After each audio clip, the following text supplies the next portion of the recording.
Our salt is used for de-icing roads during the winter, so most of our business is through public sector contracts. Carbon reduction plans are now a key element in the scoring and the award of these tender contracts. Our main aims for the solar farm are simple. 1. Reduce our reliance on the grid. 2. Stabilise and control our costs. And 3. Improve sustainability.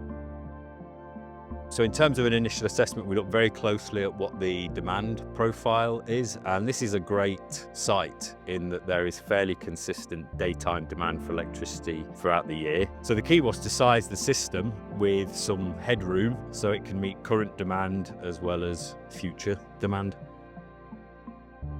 Irish Salt Mining have been working to ensure the production plant is as energy efficient as possible. The solar farm was the next logical step in this process.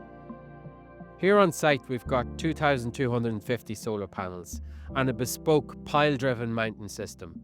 We also have a GRP substation and transformer station. All of this infrastructure was designed and delivered in accordance with the site conditions. Being a very busy site here at Irish Salt Mines, they have up to 80 articulated trucks in and out every day. So our traffic management plan had to coordinate with the on-site delivery team to make sure that there was no disruption to the normal operation.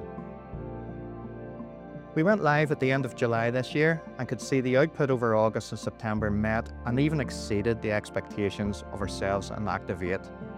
At certain times during this period, the mine was running solely on solar power. I would urge any industrial users that haven't already explored solar, first employ a reliable, experienced consultant to do some front-end feasibility work, and thereafter to work with an experienced team such as Activ8 to deliver essentially long-term security in terms of your electricity overhead and dilute the impact of future grid price increases.